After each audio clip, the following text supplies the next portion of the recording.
Good day, everybody, and welcome to the Red Review Season 2. We are so excited in bringing you new information, more interviews, more discussions, and more perspectives on the Canadian state and its affairs from a socialist and internationalist perspective.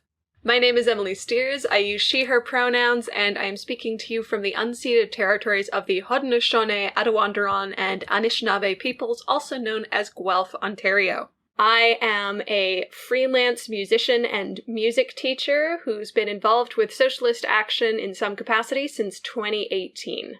And hi, everybody. My name is Daniel Terade. I am a scientist by training, currently a contract lecturer at X University, formerly Ryerson.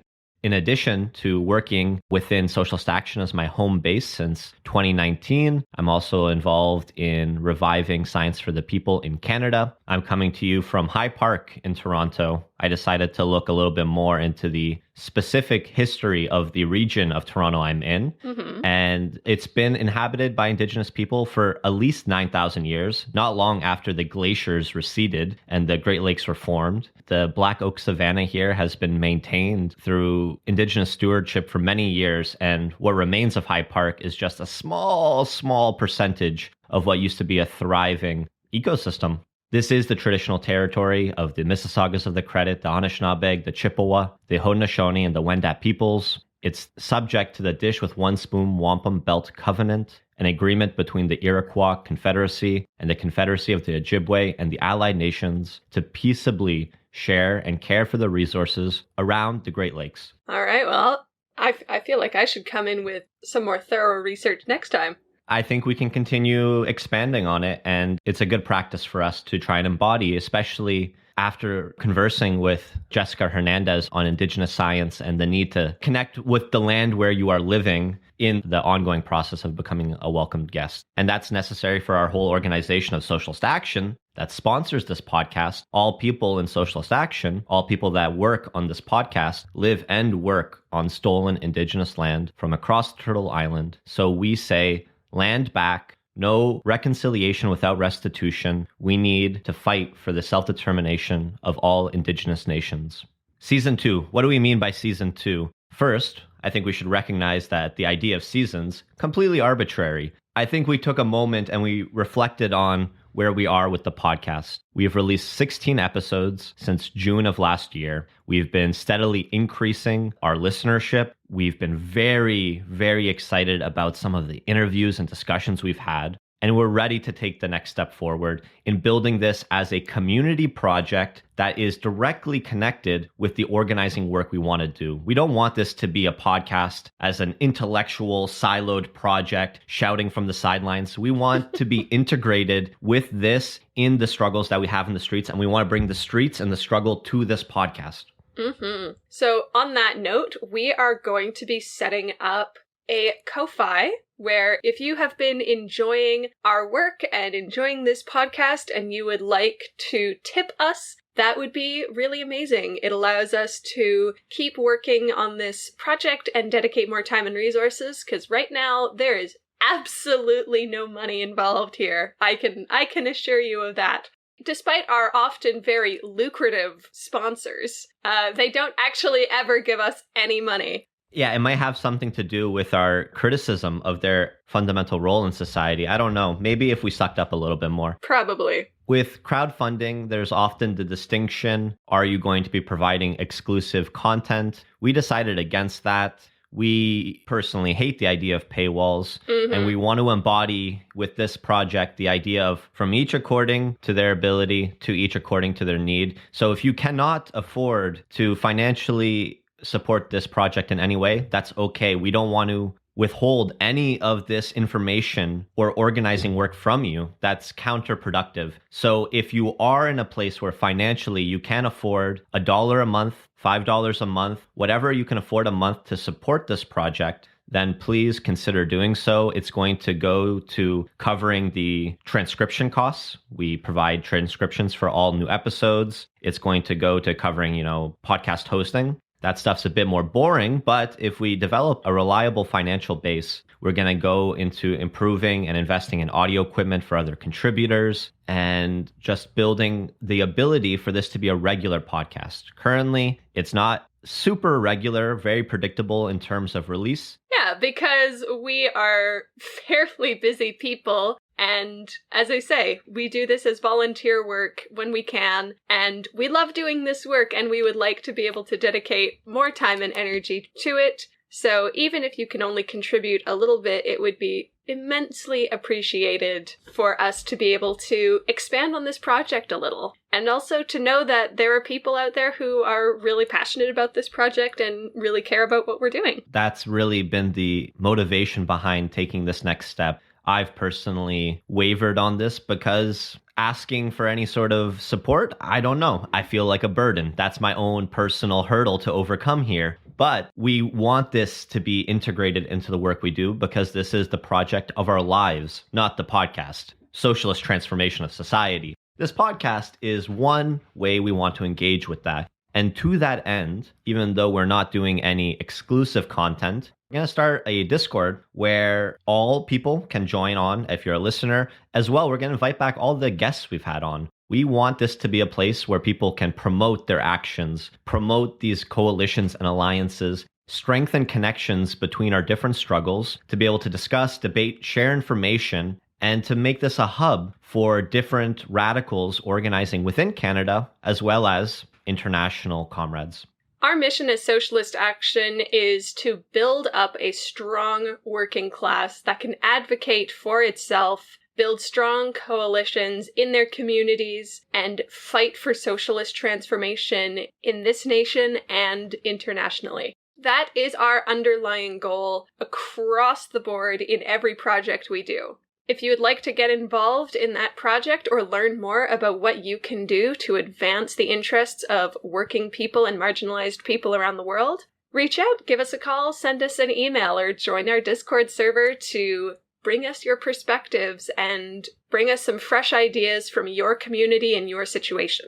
Exactly. We recognize that not one person, not one organization has all the answers. No one is perfect in their understanding of the world, and it's going to be a back and forth process. That is one thing that the project of the Red Review allows us to do, and we're so grateful for the opportunity to be able to speak with people like Dr. Jessica Hernandez on Indigenous science, to speak with Teresa Tate-Day, a hereditary chief from Wet'suwet'en, to speak with, really great thinkers like Tamara Lorenz and Eve Engler on Canadian foreign policy, to talk with people like Mackenzie Thomason, leader of the New Brunswick NDP, while he is on strike. These are the conversations we want to bring to you because these are conversations that directly challenge entrenched power in this society. It shares demands that center capitalism and imperialism and colonialism as our common enemy. And in doing so, we can connect our struggles, build a united front, and take those steps forward together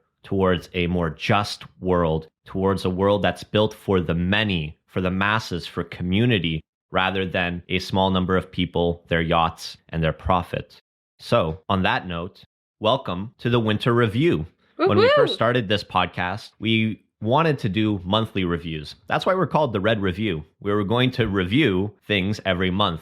And really quickly, we started finding that our style, we're following these trends and movements. And at a certain point, each monthly review had more and more updates about what was happening the previous month. So we decided that we're going to do quarterly or seasonal reviews. There's going to be a winter review. There's going to be a spring review. There's going to be a summer review. There's going to be a fall review. And in between that, we're going to be doing more discussions with community organizers, with historians, with authors, writers. We're going to be doing deeper dives like we did on the convoy. We're not going to be talking about the convoy this winter review because we already dedicated about 2 hours of podcast episodes to it. And we're going to continue doing that going forward. And this is going to allow us to review topics with more nuance and detail rather than just talking about things that are making, or rather not making, headlines. It gives us a chance to do justice to the topics. Whereas our seasonal reviews are going to be more in the style of political analysis of important events, but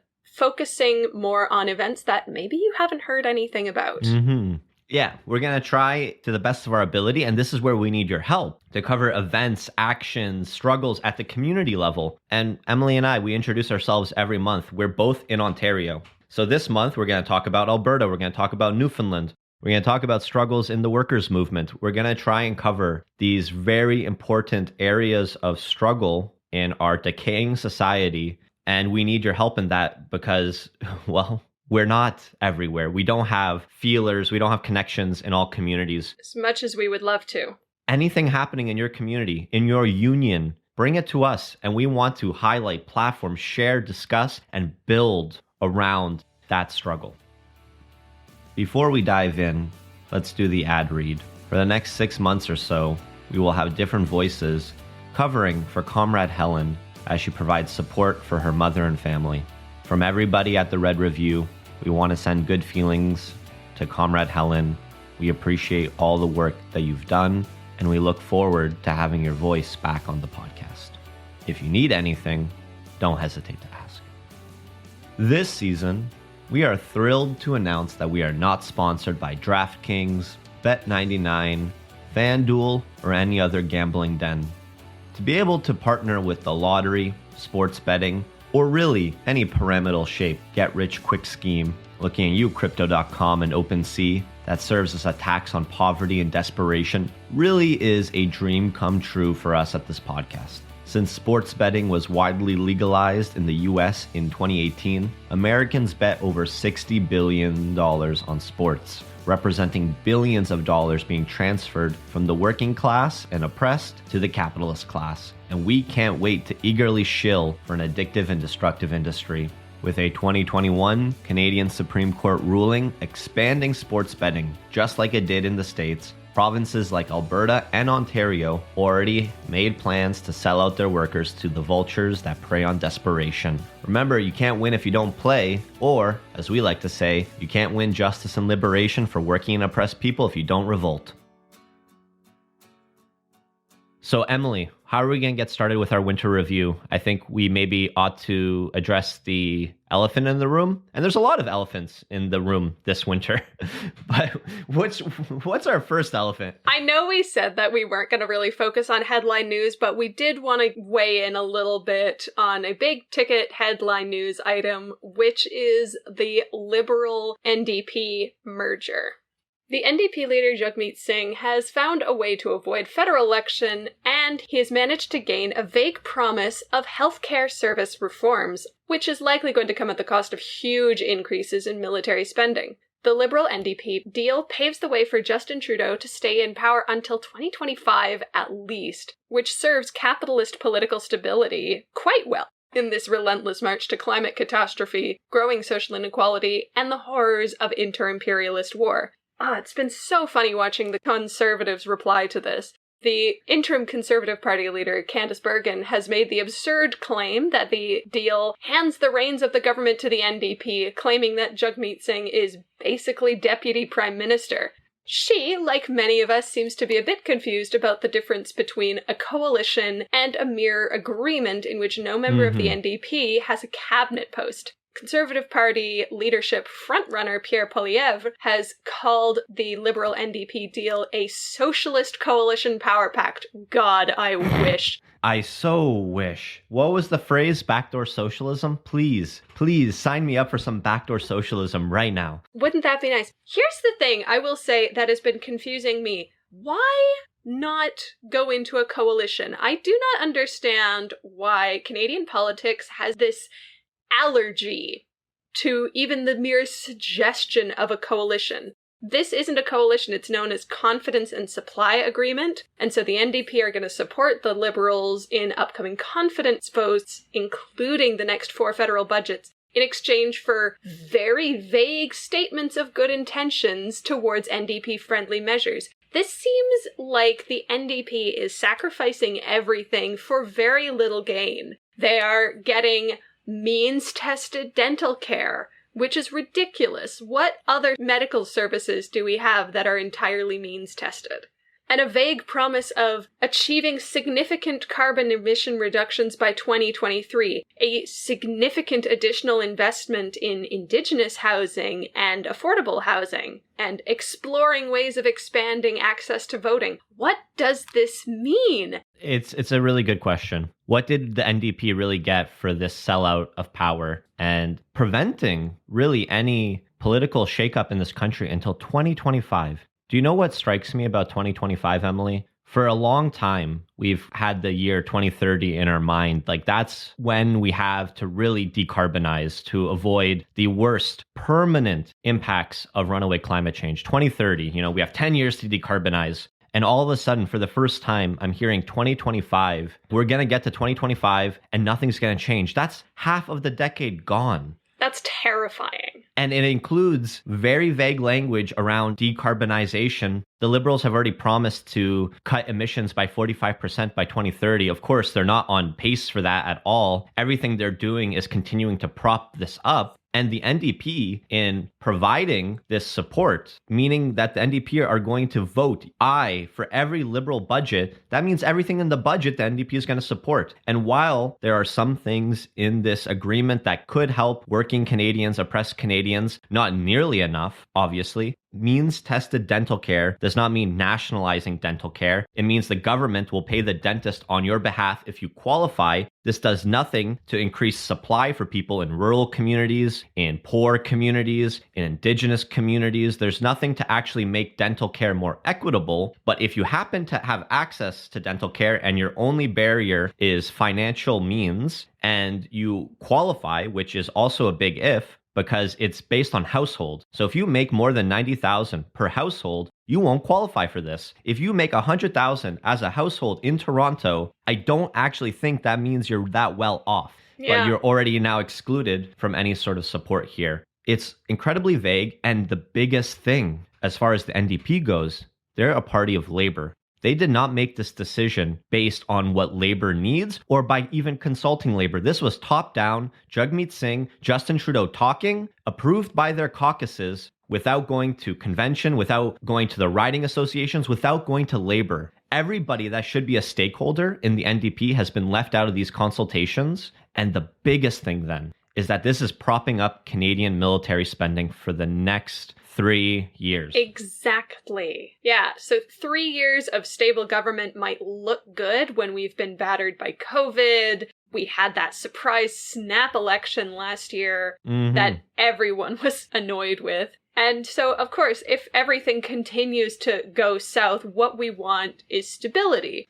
Of course, this makes sense, and there has been some public support for it. But realistically, what is this going to accomplish aside from compromising the NDP principles and alienating the NDP base? Yeah, we know that there's going to be a big vote coming up in the next budget. It's going to include the second largest ever procurement in Canadian military history. It's about $80 billion for new fighter jets. This means the NDP is going to uncritically support this as part of this deal. Some people get dental care while oppressed nations around the world get bombs. And we're supposed to ignore that part. We lamented during our election coverage, foreign policy is completely ignored during Canadian political debate.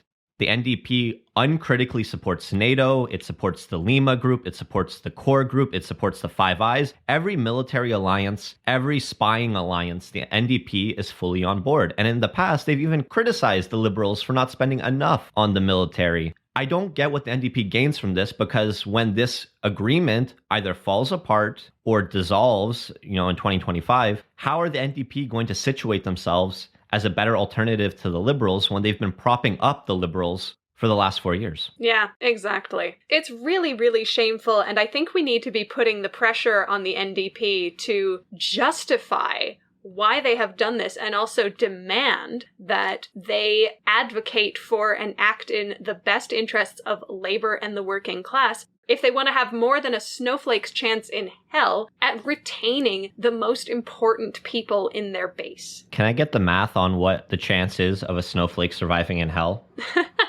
Interesting theological dilemma. It would depend on which definition of hell you are using, because depending on which one, you might have different outcomes. But regardless, as a metaphor, I think it stands.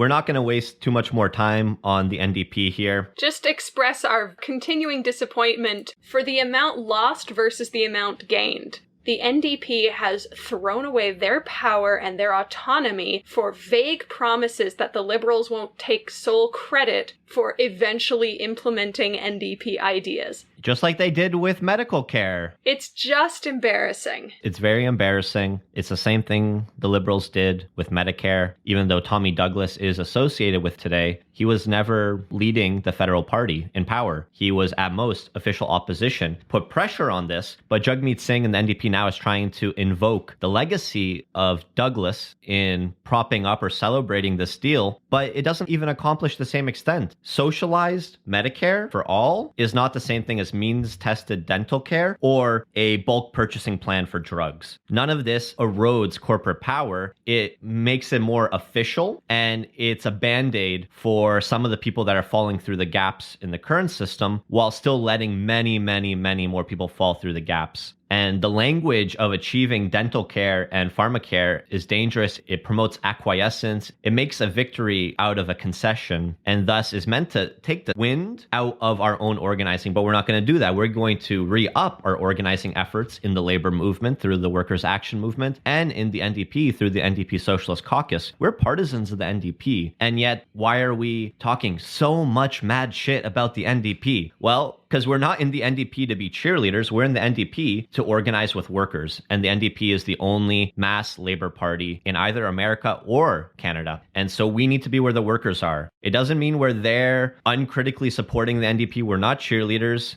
Exactly the opposite. And so, if you're someone that believes in the idea of a Labour Party, but doesn't agree in the direction the NDP is taking, I invite you to check out the NDP Socialist Caucus, join our group of rabble-rousers as we go to convention, and we say shame on Horgan, and we say shame on Jagmeet Singh. We're principled in this. Join us. And speaking of all of these issues that we're experiencing with healthcare, as you say, this really doesn't do anything to address healthcare inequalities in the provinces. Do you want to talk a little bit more about some of the stuff that's going on in Alberta and Newfoundland? Yeah. First, we talked about the convoy. We already talked about the horrors that the pandemic has wrought on Canadian people, particularly working people, racialized people, disabled people, elderly people. Those are the communities hit the hardest. And it wasn't because of COVID. The point has been made, but we need to continue stressing it. Everything was broken before COVID. COVID exacerbated and exploited all the systemic inequalities in our current system. And you can see that very clearly in Alberta, which to this day is still suffering with ambulance shortages. We talked a bit about ambulance shortages in Ontario and the GTA in the convoy episode, but we're going to do a deeper dive into what's been happening in Alberta. This research has been collected by Chris, a member of ours in Alberta. So thanks, Chris, for collecting this. And to start off then, October 2021, the president of the Health Sciences Association of Alberta, Mike Parker, once again had to go to the media to sound an alarm, because by October 2021, there had been a 50% increase in calls for emergency services in the previous 12 months, and there's been no increase in staffing. And as a result, especially rural Alberta suffers complete lack of health coverage. This has been a trend that's been building since the inception of neoliberalism in Canada, particularly in the mid-90s. And this is noted by Sandra Azakar, executive director of this advocacy group called Friends of Medicare.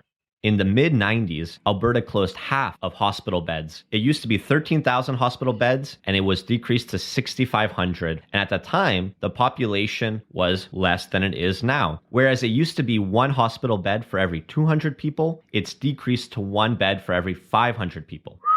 So that's the first big cut. We used to have a better healthcare system in the 90s than now. As the Alberta government's been taking over control of local municipalities and their healthcare services in this process of consolidation, they've been slashing the number of ambulances as well. For example, the community of Warner in southern Alberta, the number of ambulances was reduced from 5 to 2 when Alberta took over. And the city of Airdrie, located north of Calgary, had a similar cut from 5 to 3. In the same period, you had a 21% increase in ambulance response time and an increase in variability in response time, meaning it was more likely that an ambulance would take a very long time to get to you. That's high level cuts that the government's been doing. But what does that actually mean then if you're a person living in Alberta and you have a health emergency and you need an ambulance? As an example, the town of Hardisty went without an ambulance for 24 days due to some staffing shortages. Similarly, in the northern communities of Barrhead and Westlock, they experienced a code red on October 5th, 2021. A code red is there are absolutely no ambulances available. And during the recent holiday season, when Omicron was getting underway, ambulances regularly stationed in Bow Valley, which includes the towns of Banff, Canmore, and Kananaskis, they spent almost all their time in nearby Calgary, leaving locals completely in the lurch. In 2021, Canmore paramedics responded to more calls outside of the town than to local emergencies.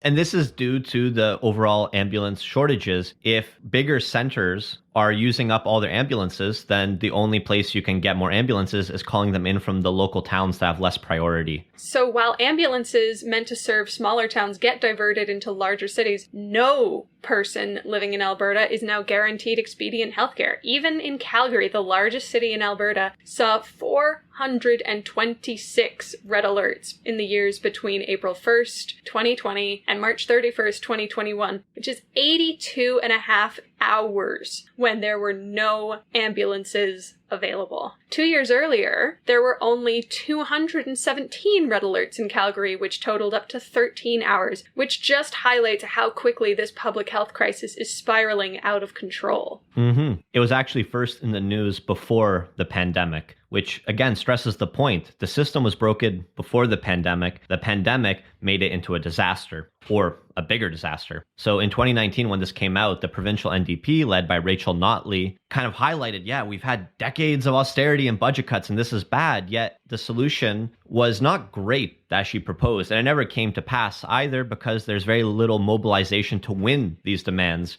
Really, the NDP, whenever they're the opposition party, seems to focus more on posturing and scoring cheap political points from the sideline. It reminds me of Andrea Horwath and the Ontario NDP constantly bringing bills to Parliament, provincial Parliament, for paid sick days. And the Ford government just kept voting it down because they had the majority. And then the NDP would go to the media every time saying they don't want paid sick days. Like, yeah, we knew that the first 20 times. Maybe you should try a different approach and actually mobilize workers to win what they actually need. But again, the same thing. Rachel Notley's plan was to hire and post emergency professionals in emergency rooms who could care for individuals waiting for admission. The reason why that was proposed is currently, if you're a paramedic, when you bring someone to the hospital, you have to wait with them until they get a bed. And because of all those hospital bed cuts, paramedics are waiting longer before they can get back out to respond to other calls. So it's a band-aid solution. The union representing these workers called it a short-term solution at best.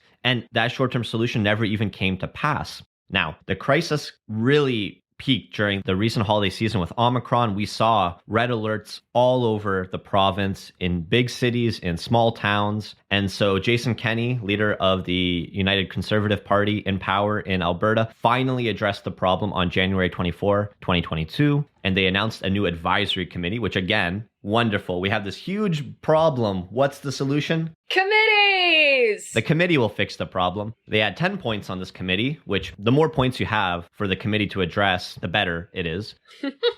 The issue is, and the NDP can point this out as well, while doing nothing really to address it, there's no timeline, there's no accountability, there's no transparency, there are no targets. There's basically nothing that is making this a binding thing. It's just a way of trying to lower the heat on the government right now, especially because it's going to be an election soon in Alberta. The Alberta NDP, for their part, does not advocate for increasing the funding needed. And some stuff in this 10-point plan actually is quite insidious. For example, they're wanting to institute non-ambulance patient transfers, which is another backdoor way of privatizing the healthcare system. Instead of funding so there's enough ambulances, you start contracting out certain work that ambulances would do to non-public institutions.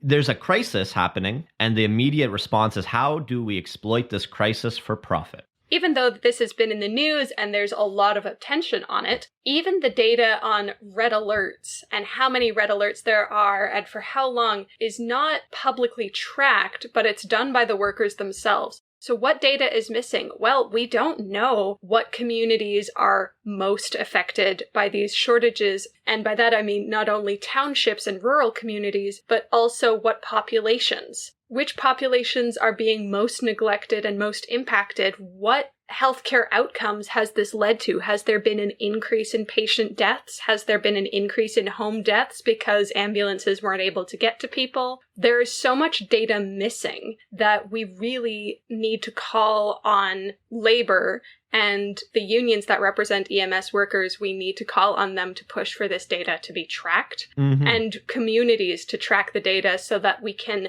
mobilize and push and agitate surrounding this issue, because data is one of our biggest tools in promoting the seriousness of the issue and advocating for meaningful, impactful, directed change that will meaningfully support the communities that are most affected by this. For example, are racialized neighborhoods in Calgary, Edmonton, and other towns, are they more likely to call 911 and not have an ambulance dispatched?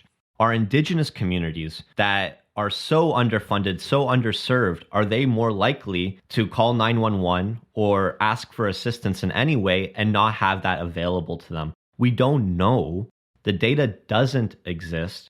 We're trying to do some of the investigative work or emailing and connecting with different workers and unions to try and see what data is out there. Chris, who compiled this, is a member of emergency response, is kind of integrated in this. So if you have any insight into this, even if it's personal anecdote experience, let us know. Email us at redreview@protonmail.com or on the Discord, and let's talk about this. This idea of data is really stressed by Nora Loretto in her recent book, Spin Doctors. During the pandemic, we've really seen a blackout on workers dying at work because of COVID, or workers dying due to COVID they got at work. We've seen a lack of centralized data repositories on long-term deaths. Now, we shouldn't need this data to advocate for ourselves, but the system stacked against us as it is often requires that we have facts to back up what we all know is true, that certain communities are being incredibly underserved, neglected, and abandoned. And so while we transform society, we also need to do the work ourselves to advocate for our own communities.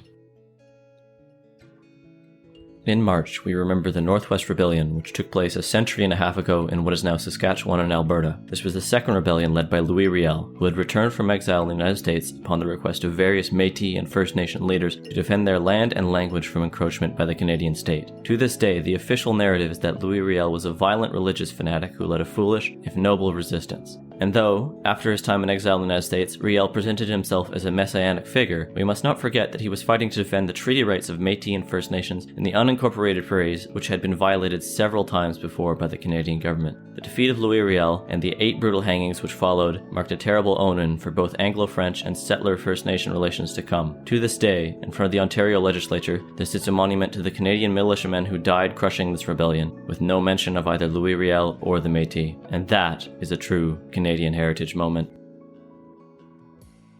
So jumping across to another province which is facing massive shortages in healthcare funding, Newfoundland and Labrador. Folks out east are facing another round of cruel and needless austerity as Premier Andrew Furey and his recovery team, who are led by the privatization pioneer Moya Greene, are keen on defunding and selling off as much of the province as they possibly can, even going so far as to hire Rothschild and Company to assess the province's finances and assets. Chief targets for them right now are the provincially held oil and gas assets held by Nalcor Energy, the provincial registries, which is everything from motor registration to registries for companies and private properties, healthcare, and the NLC, the Newfoundland Liquor Corporation, which is a Crown corporation, and also education, both K-12 and Crown post-secondary institutions, such as Memorial University, which really leaves very few public institutions intact. With respect to the contract itself, it is being written and executed in 2 parts. Part 1 will see the assessment and valuation of the assets of the province, with Part 2, which is the more aggressively capitalist section of the contract, will see Rothschild and Company taking up the task of marketing these assets to be sold off to private owners and negotiating this sale. For the duration of Part 1, Rothschild and Company will be paid $500,000 a month, with a bonus of $2 million upon completion. And as for Part 2, the part of the contract has been completely redacted. 2 entire pages of the contract is being kept from the public by its own government. What does that mean? What the hell does that mean? We're only left to speculate, but I think it's probably a surprise birthday party they're planning for all citizens in Newfoundland. But it's just like, if they're willing to openly disclose to the public that they are being paid $500,000 a month in order to market public institutions to private companies for the sale and parceling off, if that's what they're willing to admit to the public, what are they keeping locked away? So this research came to us from Victor, a comrade of ours in Newfoundland, member of Socialist Action. His speculation is that Rothschild and Company will reserve a percentage of the sale. While it is purely speculation, these conditions are very common when companies do broker work of this kind. So in this case, Rothschild and Company would stand directly to profit from the death and destruction and decay of the province's public services. And this contract also explicitly states that payments that Rothschild and Company receives cannot be reduced by any means. They're free from all taxes and fees. Any reduction incurred on these payments is to be subsidized by the public. The province is contracted to repay Rothschild and Company on any losses on these payments, is liable for any legal fees incurred in the entire process. So if you sue Rothschild and Company for any reason because of what they're doing and you win, then the public pays that. Oh my God.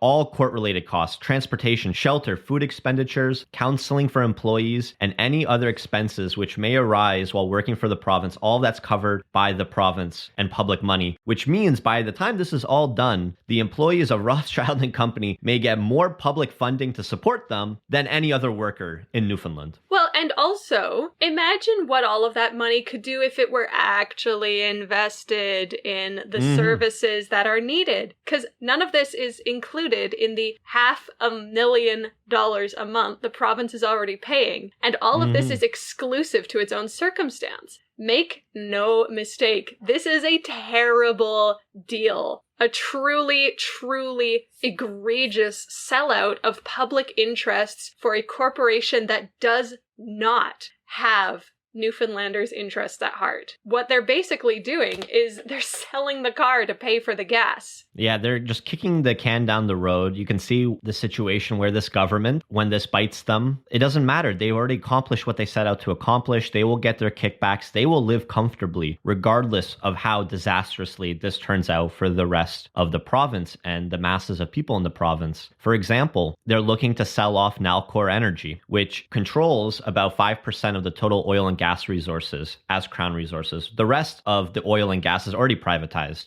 But in selling this off, they might also be selling off Muskrat Falls, which is the biggest hydroelectric project the province has ever had, because that's also controlled by Nalcor. We're seeing a complete gutting of everything. And one other thing that Victor highlighted, this overall profit above all else strategy, we saw that with the failure or the eventual failure of the Newfoundland bubble. Newfoundland did really well with COVID, especially at the beginning. A lot of the Atlantic provinces did. When there were only 5 to 10 active cases for months, they saw $100 million in funding for protective equipment and for measures dealing with COVID cases. And why did they get that money when there were so few cases? Because they were already planning on reducing and removing all the pandemic restrictions and dissolving the bubble to increase tourism. Victor, the author of this research, highlights he had 4 family members die of COVID following the waves that predictably swelled up when the province was reopened for the benefit of businesses, not the people. As he writes here, I think it would do justice to just read what he's written. I lost 4 members of my family. These people had children and grandchildren, wives who loved them, and now the only place they can visit them is a graveyard. My loved ones died needlessly and would likely still be here today were it not for the special exemptions given to turnaround workers and the lifting of the Atlantic bubble. All our leaders would have had to do to save their lives was to say no to putting profit before people. It actually is that simple. It sounds complicated, and the organizing that it requires to put people before profit is immense. I can't sugarcoat that, but it really does come down to profit over people, bad.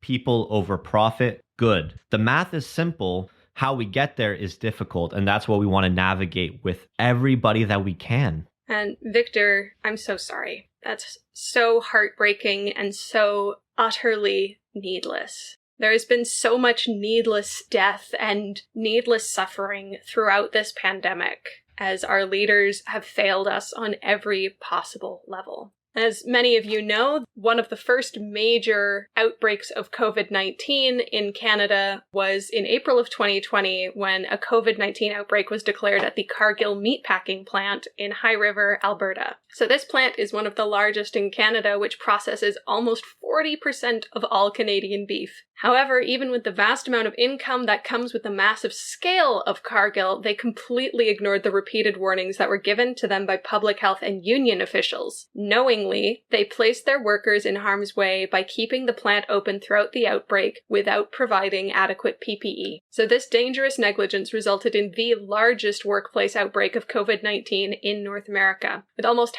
half of the 2,000 workers at Cargill being infected with COVID-19 at a time when we knew very little about the disease and nothing about how to treat it.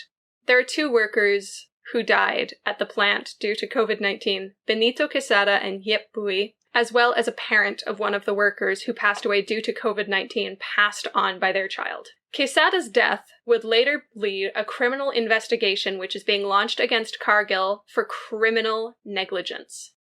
How did it come to this? So Marichu Antonio from Action Dignity said that 70% of the workers at Cargill are Filipino. There are also lots of people from Mexican, Chinese, and Vietnamese descent working at the plant. All 3 of the COVID-19 deaths connected to Cargill involved migrant workers, a group that is well overrepresented at Alberta and Ontario meatpacking plants. 2/3 of the workers at the plant are considered immigrants, compared to just over a quarter of the province's population, and resettled refugees make up 18% of workers, despite only representing 3% of the Albertan population. So, more than a year after the beginning of this outbreak, the Cargill Workers Contract, represented by UFCW, the United Food and Commercial Workers Local 401, that would be up for negotiation. So with Cargill increasing profits alongside poor working conditions and the aforementioned COVID-19 outbreak, tensions between the employees and Cargill were understandably at an all-time high, and workers were expecting big gains in their new contract. However, talks were stalling, and with a 97% majority vote, Cargill workers voted on November the 10th to go on strike. Legally, though, they wouldn't be able to go on strike until December the 6th. Preempting the strike, the company issued a lockout on the 25th of November that came into effect on December 6th if a deal was not reached. In preparation for the strike, Cargill began a massive advertising push to hire scabs to replace the unionized workers. But the employers were not the only side that were making preparations. According to the UFCW Local 401, they prepared around the clock for a potential strike. Tents were erected in front of the plant, floodlights and propane heaters were brought in, and nearby fields were leveled so that hundreds of workers could park, and a picketing payroll system was in finalization. Union representatives from across the country booked flights to get to High River. However, 2 days before the strike was about to begin, Cargill caved to the workers' and unions' demands. We love to see it! So, signing a new contract made unprecedented gains in workers' rights, including a 21% wage increase over the next 6 years, large increases in bonuses for workers, better healthcare benefits, as well as, quote, provisions to facilitate a new culture of health, safety, dignity, and respect in the workplace. According to workers involved in the negotiating process, this contract was a huge improvement on the previous offer, which in part could be granted due to the pressure put on the company by the unions and the massive threat of the strike.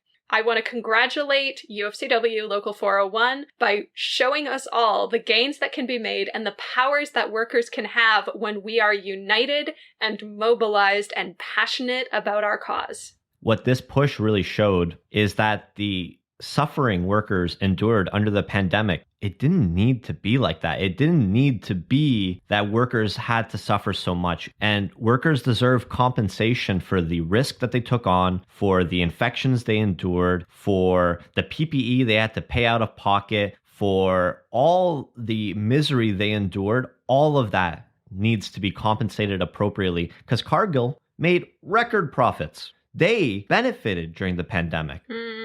They advocated, they fought to be declared as essential, even though most of the meat is exported. They fought to be essential so that they can maintain production at full capacity, no distancing, no reduction in capacity, no lodging for workers so they can isolate from their families. They did nothing to protect their workers. And before those deaths began to happen, the company brought all the workers into a mandatory meeting. They didn't let union representatives in.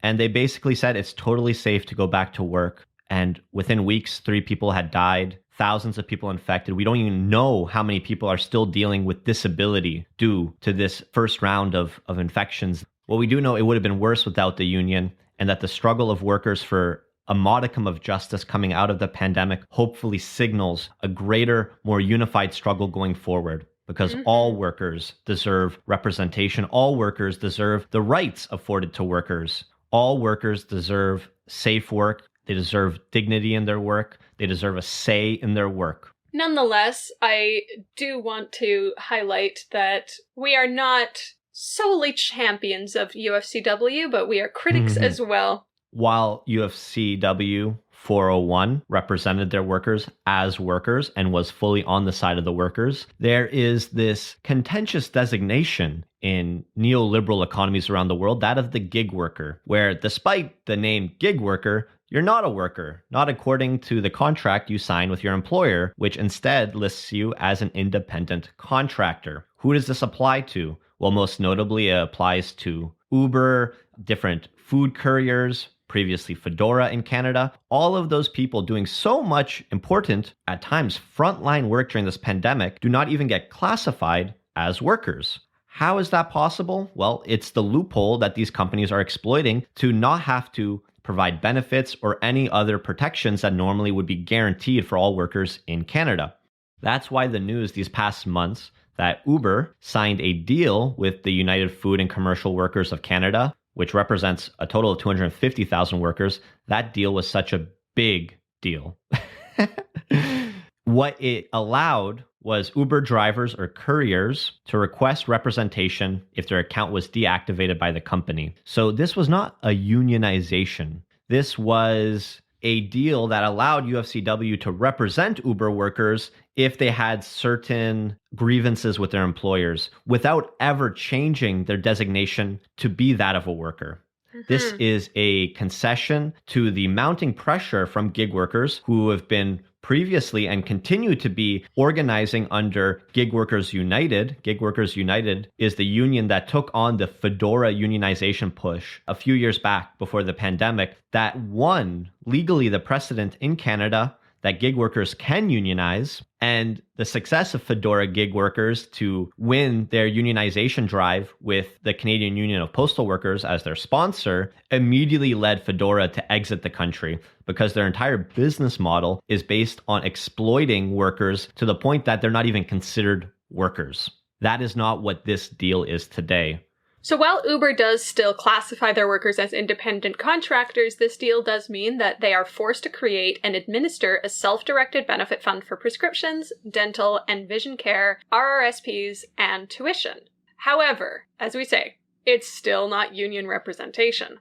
The quote from Jim Stanford, who's the director of the Center for Future Work, said Uber is looking for allies in its strong lobbying effort to create a customized labor law that fits its business model. Uber is worried that courts and labor boards are going to find that their workers are actually entitled to regular things like a minimum wage. And for Uber, it's been a huge coup to have a union supporting this effort to create its new flexible work idea. So this move comes during a major push by gig workers to organize themselves. So like all gig workers, Uber drivers and couriers, as we said, they're classified as independent contractors, which means they don't have any protections guaranteed by Canadian law, such as protection from workplace harassment and abuse. And account deactivation, which was the issue that precipitated this in the first place and the issue that UFCW is going to be representing, this is a common issue for Uber drivers. If a customer complains that a driver didn't meet their demands, such as refusing to speed, as one example given, drivers can have their accounts unilaterally deactivated, preventing them from working. So gig workers demand classification as employees rather than as independent contractors so that they can receive these legally designated protections. So Gig Workers United, that great union that grew from a grassroots effort, like in Toronto, if you were there during the Fedora unionization push, you saw their signs everywhere. They did great community-oriented organizing where they would offer bike repair seminars and barbecues, and they would do bike races, and they would just talk with each other when they're stopped at stoplights. You know, how are your tips today? And they were able to connect on their common grievances. And despite the fact that by design, these independent contractors are kept from each other at arm's length, they came together. They had an overwhelming vote. Yes, we want a union. And like I mentioned, then Fedora completely collapsed in the country. But they're still organizing, they're still struggling, and they're incredibly disappointed that the couriers themselves were not consulted when this deal was made. This was a deal made not between workers and their employer, but between a union led by their bureaucrats and a private company to benefit each of them. So lawyer Samara Belitsky, who represents a class action fighting for gig workers to be recognized as employees, doesn't believe this deal will provide much benefit at all. And correctly, she points out a big conflict of interest. The cost of representing Uber workers in disputes is going to be split evenly by Uber and UFCW. That means Uber is, in theory, paying for the representation of workers against it in grievances, which really, really ought to worry any worker about what kind of representation they will actually be getting. And as a sign, or maybe as an omen of how this might go, after signing this deal, UFCW removed all criticism of Uber and its abuse of workers from their website. To quote Bryce Sofer, who's a representative for Gig Workers United, this is just the illusion of a union. This is the illusion of workers' representation, but it's not. It gives Uber more protection, the veneer of being progressive, while they will continue to push for the regressive rolling back of workers' rights. But in positive labor news... Yes! In very exciting labor news, our comrade and fellow organizer Julius Arscott has won his re-election bid to the executive board of OPSU, the Ontario Public Service Employees Union, which is very, very exciting. He's consistently advocated for stronger employee protections and better employee conditions throughout the pandemic and before. He is an absolute superstar of working class advocacy and labor leadership, and we need more leadership like Julius. So congratulations, Julius, and we are so, so proud of you and so excited for the amazing work that you will get to continue to do on the executive board of OPSU. What we need is for everybody that is in a union to really engage at their local level, get to know your steward, become a steward if you can, and begin those conversations with your coworker. Because we need this to build from the bottom up. What we've seen for many, many years is this top-down unionism where UFCW can get away with making a deal with Uber without even consulting workers or any really of its own members on whether or not this deal is good enough or even in the benefit of the vast majority of workers. So Julius is openly a revolutionary socialist who talks about class independence and talks about the evils of capitalism and corporations and the need for worker control. And that builds up from the bottom. If you're interested in this organizing work, if you want to connect with us in this organizing work, I encourage you to check out the Workers' Action movement. We're a militant, class-independent labor movement that seeks to win over the masses of workers, unionized and ununionized, to the revolutionary banner and the struggle for workers' control of our own places of work. Mm-hmm. As we transition into international coverage, we will start with recognizing that March 30th is Land Day, Palestinian Land Day. This year is the 46th anniversary of a Palestinian uprising triggered by the Israeli government's plan to expropriate even more land from the Palestinians. And in the ensuing confrontation with Israeli army and police, 6 unarmed Palestinians were killed. They are martyrs.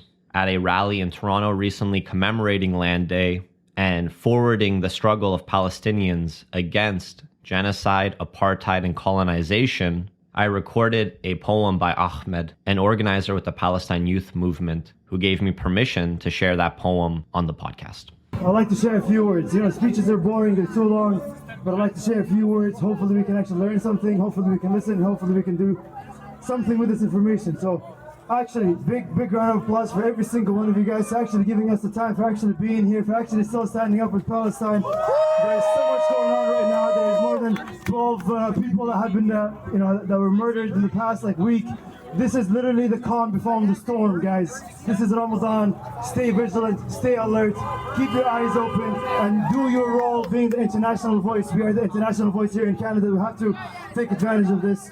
And Allah Yusuf. Okay, here's a few words to talk about Land Day. We're here to talk about the land. Okay, let's do that. We're back again. We're back again and we never left. We're back again to defy the theft. We're back again for this day of land, and we're back again to make a stand. We're back again until the dream is a reality.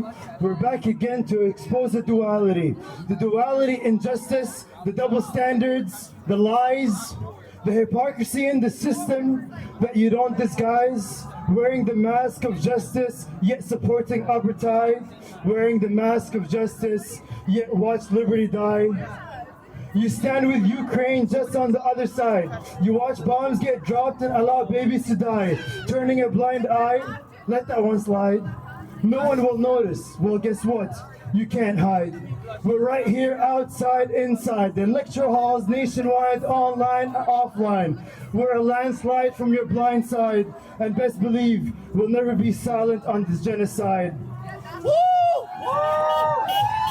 74 years we've been protesting, since 1976, and we know we ain't resting. And while you sit in parliament debating and contesting, sending cops on us, silencing, arresting, we'll continue the fight, continue investing in our youth and in good people. And again, we ain't resting on the streets and on the shelves, boycotting, divesting. Shout out to the BDS movement, apartheid food we ain't digesting.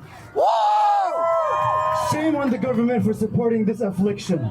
Shame for considering the JNF a charity, a filthy contradiction. 89 destroyed villages on their bloodied hands. You're complicit and silent while their evil expands. Let me ask you this. Is Palestine so different to Ukraine? Invasion of land, oppression, aren't we one and the same? Is our blood lighter than theirs? Do we not feel fear or pain? Do you think you're not responsible or free from blame? Do you think all our efforts will be in vain? That we won't fight for our land? That we won't remain? Do you see our progress, what we overcame? Well, let me reassure you, we will be back, and we will put them all to shame, and we will be standing there proudly stating we're back again. Thank you so much. Free Palestine! Free Palestine! Free Palestine! Free Palestine! From the river to the sea! From the river to the sea! Palestine will be free! Palestine will be free! From the river to the sea! From the river to the sea! Palestine will be free! Palestine will be free! Let's zoom out a little bit now and talk about international events of the past few months. So, of course, we need to talk about the situation in Ukraine. We will not be doing any in-depth analysis of the situation in Ukraine because, well, the world doesn't need more people who are not involved in the situation to weigh in with their hot takes. So we want to give our perspective from people in the imperial core in a nation who is a member of NATO. Yeah, absolutely. And What we're drawing on here is less an analysis of what's happening currently in Ukraine, but from our principles as anti-war, anti-imperialist organizers, because these principles still apply to the current situation, regardless of what the mass media wants to make out to be a uniquely evil, catastrophic situation. As socialists, we oppose all wars but the class war. Workers and the poor, women and children and other marginalized people are always the first and foremost victims of war, while the tiny rich minority profit from the woes it inflicts on the vast majority. The current conflict in Ukraine shows this again. It stems in part from the expansion of the North Atlantic Treaty Organization, NATO, led by Washington, London, Paris, Ottawa, and their other imperialist allies. This unfolding tragedy must be halted by mass protest actions and people's rebellions in every country, along with the construction of a broad, democratic anti-war movement. These are the key tasks for those of us in the Imperial Core at this moment. Yes, we must always remember that our enemy is at home. When we talk about the workers at Cargill, when we talk about Uber and other gig workers, when we talk about the gutting of public health, none of this is Russia. It's our own ruling class here, and they're the primary vehicle and instrument of our misery. None of this is an absolution or support for Russia. God, hell no. But we instead choose consciously to redirect the conversation towards what we are obliged to do in our own nation. As this situation continues to unfold and more understanding and complexity is brought out, we will continue to come back to this topic. Our demands are no to war in Ukraine. We want NATO out of Eastern Europe and Canada out of NATO. No sanctions should be brought against the Russian people. Instead, we advocate for diplomatic solutions. No military intervention by Russia and support for all of those on the ground in Russia who are standing up and resisting this unjust military occupation. We want to stop the US weapons supplies to Kyiv and advocate for the self-determination for Donetsk and Luhansk regions. The enemy is at home, and we must continue in building a united front anti-war coalition. As a young person who hasn't seen this kind of conflict in Europe before, it's been kind of horrifying watching the media coverage of this conflict and the immense difference. I have never seen an international response like the one in Ukraine. To be clear, I am so heartened by it. Like, seeing the immense outpouring of resources and support for people fleeing conflict is amazing. And it should be our response to every crisis of this kind, this outpouring of sympathy and kindness and compassion. It shows us what we are capable of and shows us the humanity we are capable of. But more than anything, and this is the thing that has been breaking my heart, it shows us whose humanity gets denied. And nowhere is this more evident than in the conflicts in the Middle East, particularly regarding the Saudi Arabian-led invasion of Yemen. So this is just days after the 7-year anniversary of the Saudi-led war on Yemen. So on March 27th, Yemeni Community Canada, Labour Against the Arms Trade, and the World Beyond War have organized a demonstration to spotlight Canada's unwavering support for the brutal invasion of Yemen. They held the rally outside of Deputy Prime Minister Chrystia Freeland's constituency office, and anti-war organizers have highlighted the Canadian hypocrisy in describing Putin as swinging a, quote, sledgehammer against the rules-based international order, on one hand, while selling $10 billion in arms to Saudi Arabia and propping up another illegal invasion of a sovereign democracy. The hypocrisy is truly astonishing. So as we say, March 26th, 2022 has marked 7 years of brutal war in Yemen, a war that has killed over 250,000 people and displaced over 4 million people. And 70% of the population, including 11.3 million children, are in desperate need of humanitarian assistance. The Saudi-led coalition has bombed Yemeni markets, hospitals, and civilians, and repeated ceasefire violations have meant that humanitarian assistance is very, very difficult to mobilize and connect to the civilians who need it. Meanwhile, Canada profits from this brutal invasion. We as a nation have sold billions of dollars worth of weapons to Saudi Arabia in direct violation of international law. A 2021 report from Amnesty International and Project Plowshares has highlighted that the dealing of weapons to Saudi Arabia, Canada has failed to abide by its legal obligations under the Arms Trade Treaty it signed in 2019 because there is clear evidence that Saudi Arabia is violating international human rights law. Between 2016 and 2019, Canada exported nearly 5,000 rifles to Saudi Arabia, with the vast majority being sniper rifles manufactured by PGW Defense Technologies Incorporated in Winnipeg, Manitoba. But the biggest point of contention, and the one that has received the most media attention, is the $14 billion light armored vehicle deal, manufactured by General Dynamics Land Systems in London, Ontario, which supports about 3,000 jobs. This is the major point of contention. Canada doesn't want to relinquish the income that is generated from these weapons sales, and of course they don't want to lose the support of the people whose livelihoods depend on these kinds of manufacturing. And in opposing arms exports to Saudi Arabia, the Canadian Labour Congress, which is the largest labour group in the country, has called for public investment in a rapid transition to peaceful green jobs that protects workers and their communities and the rest of the planet. This is the fundamental tenet of labour against the arms trade, is that those 3,000 jobs that rely on the export of weapons of war, those jobs are important. These are skilled workers who have needed knowledge, needed abilities, and needed resources. But they could be innovating electric vehicles. They could be creating fleets of electric vehicles for consumer and public use, like mail delivery trucks for the Canadian Postal Service. We could be changing our transportation networks to be less reliant on fossil fuels. We could be at the forefront of innovation in peaceful, environmentally friendly green technologies. But instead, all of this labor, all of this expertise, all of this skill is being diverted to how can we more creatively and more efficiently kill as many people as possible? How is this a good use of our time and energy? It's disgusting. It highlights the contradiction between profit and human need, because while Canada and the Prime Minister want to defend this deal by referencing workers, the Canadian Labour Congress, Labour Against the Arms Trade, makes it very clear that no, workers aren't signing on to this. At the rally I went to, Labour Against the Arms Trade, they've done actions outside of that plant. They've talked directly to the workers and they've asked,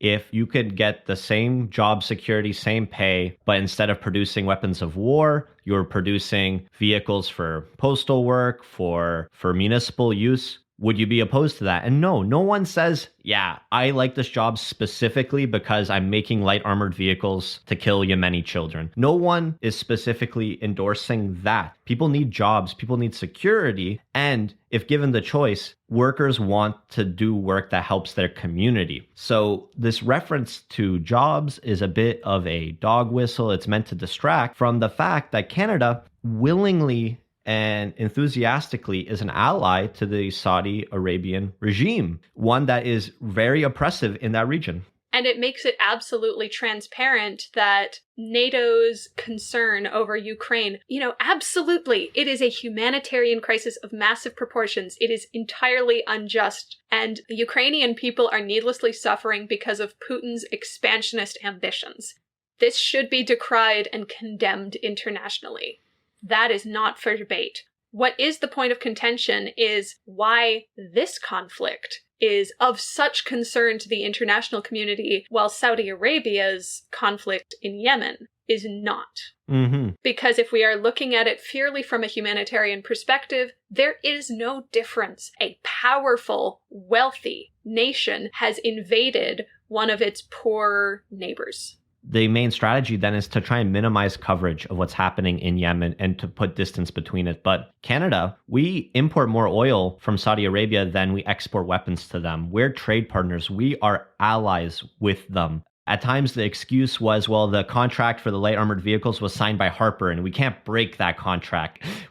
Like we haven't broken other contracts. all these are excuses. We are willingly, enthusiastically engaging with Saudi Arabia because they're allies and they can give us oil. Russia is not an ally. Russia is not opening up its economy to our corporations for investment. They're not letting us dominate or have a say in how their resources are managed. So the aggression that Russia shows towards its neighbors gets used as an excuse for NATO to be able to justify further presence in that region. And all you need to do is compare Ukraine and Yemen to see that blatant hypocrisy and to find out underlying everything what the motivations are. And the other thing I want to really highlight is, of course, the response to refugees. And we'll talk more about this as the situation develops, but more than anything, as we build anti-war coalitions, as we take up our stance against all war, against all intervention, we need to keep in mind equity in the treatment of refugees.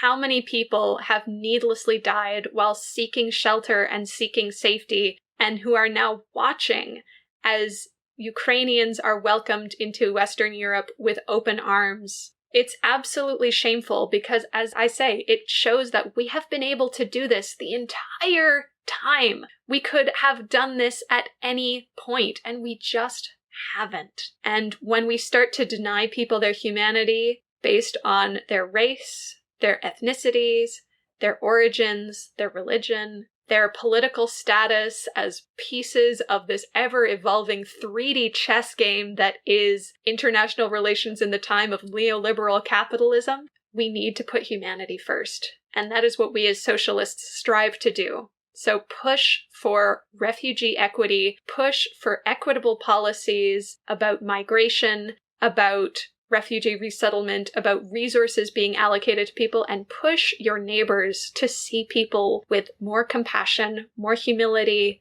and more grace. As we're coming up on the end here, we're going to play some recordings from the rally outside of Chrystia Freeland's constituency office, where we all let her know exactly how we feel about Canada arming the Saudi Arabian regime in its brutal invasion of Yemen.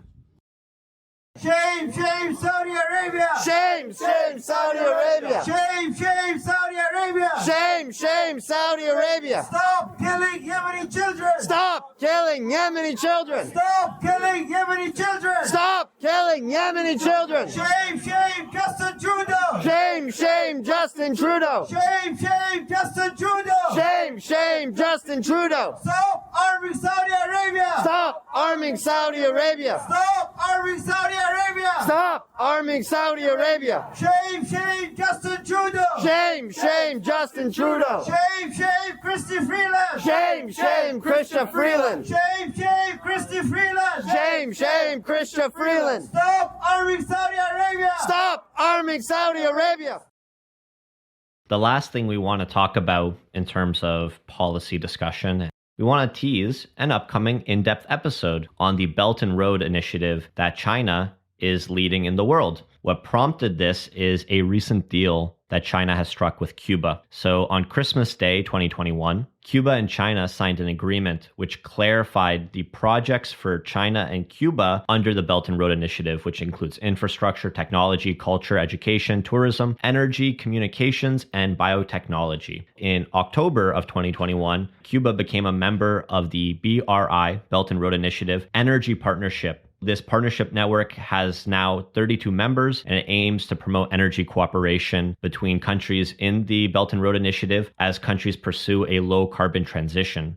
For Cuba, this means aiming for 24% of its electrical supply coming from renewable energy by 2030. So this deal that was signed on Christmas, it is a cooperation deal meant to implement the Memorandum of Understanding signed when Cuba first joined the Belt and Road Initiative in 2018. So this is now laying out the groundwork and the plan going forward for how they're going to work together as part of this initiative. And this isn't really anything new. Since 2017, China has been Cuba's largest trading partner. And so far, Chinese support seems like a welcome break with the status quo of devastating American sanctions and blockade on the small Caribbean country. For example, in 2011, China canceled $6 billion American dollars worth of Cuban debt. And this past August, they also donated medical supplies to Cuba that was dealing with a swell in COVID-19 cases, which was exacerbated by a syringe shortage due to the US blockade. So even though Cuba developed its own publicly funded vaccines, something Canada even failed to do, it couldn't trade freely with countries to get the syringes needed to get those vaccines into people. So China has also helped there.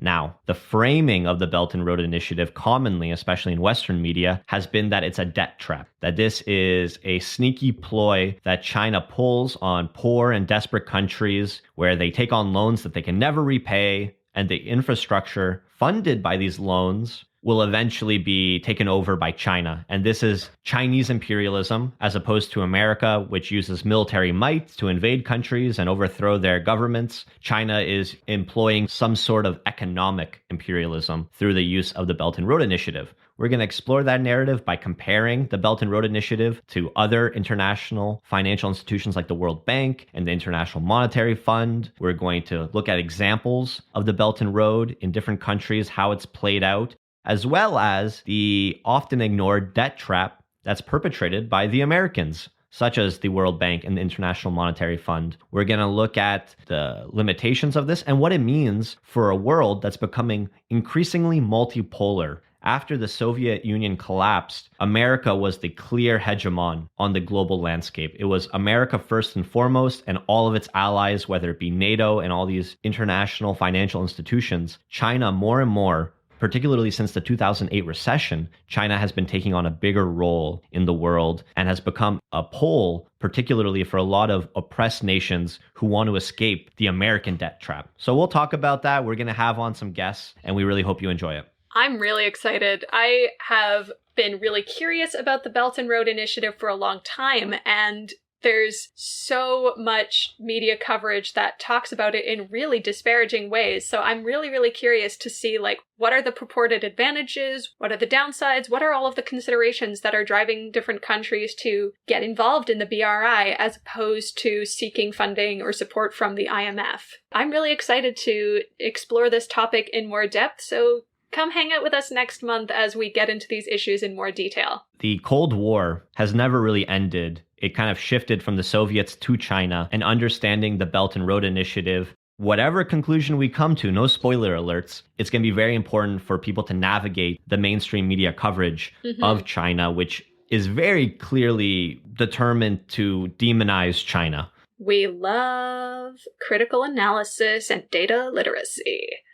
As we conclude today, we wanted to take a moment to commemorate the passing of a beloved comrade, Robbie Mahood, who's one of our organizers based in Montreal. Robbie was an exceptional human being and an exceptional comrade. He was a physician throughout his life and always made sure to marry his commitment to his politics with his work. He always sought justice and equity for his patients, and he was one of the key figures involved in the Morgentaler fight, which brought the legal right to abortion into Canadian law. All of us across this country owe Robbie an incredible debt for his tireless advocacy and his incredible work in supporting the working class and the interests of marginalized people throughout his life and his work.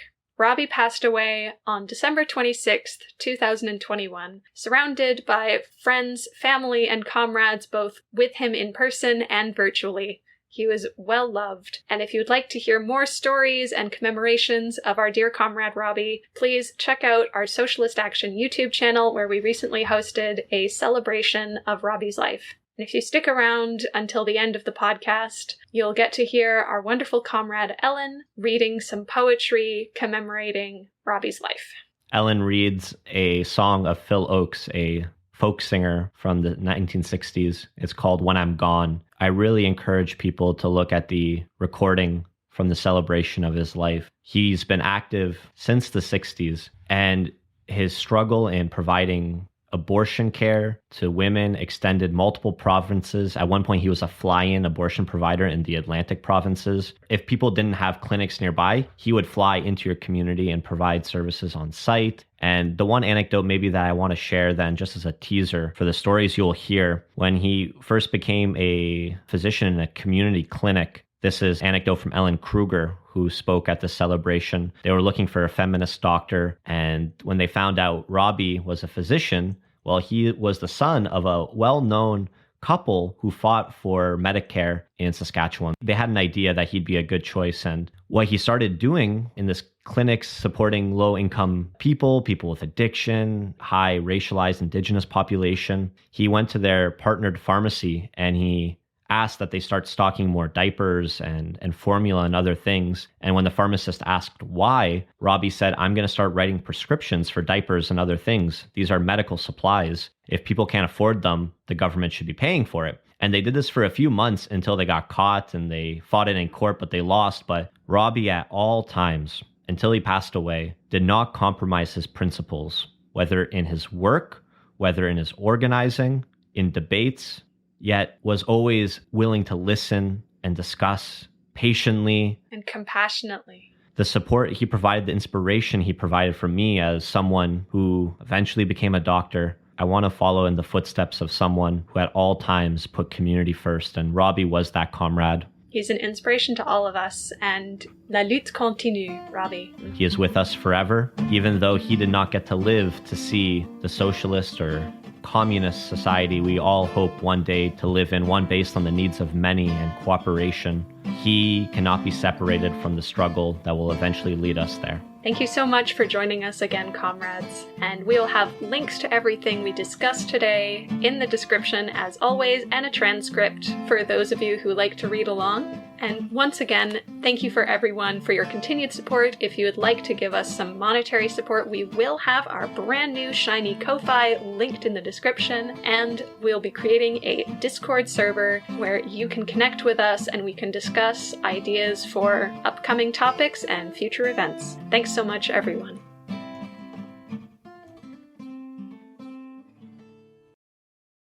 There's no place in this world where I'll belong when I'm gone, and I won't know the right from the wrong when I'm gone, and you won't find me singing on this song when I'm gone, so I guess I'll have to do it while I'm here. And I won't feel the flowing of the time when I'm gone. All the pleasures of love will not be mine when I'm gone. My pen won't pour a lyric line when I'm gone, so I guess I'll have to do it while I'm here.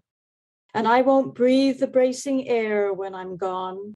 I can't even worry about my cares when I'm gone. Won't be asked to do my share when I'm gone, so I guess I'll have to do it while I'm here.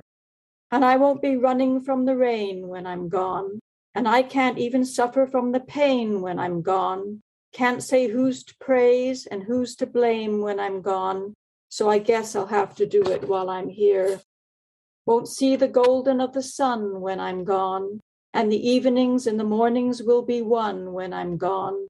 Can't even singing louder than the guns when I'm gone, so I guess I'll have to do it while I'm here. All my days won't be dances of delight when I'm gone, and the sands will be shifting from my sight when I'm gone. Can't add my name to the fight when I'm gone, so I guess I'll have to do it while I'm here. And I won't be laughing at the lies when I'm gone, and I can't question how, when, or why when I'm gone. Can't live proud enough to die when I'm gone, so I guess I'll have to do it while I'm here. Do it while I'm here. Do it while I'm here. Do it while I'm here. Do it while I'm here. Do it while I'm here.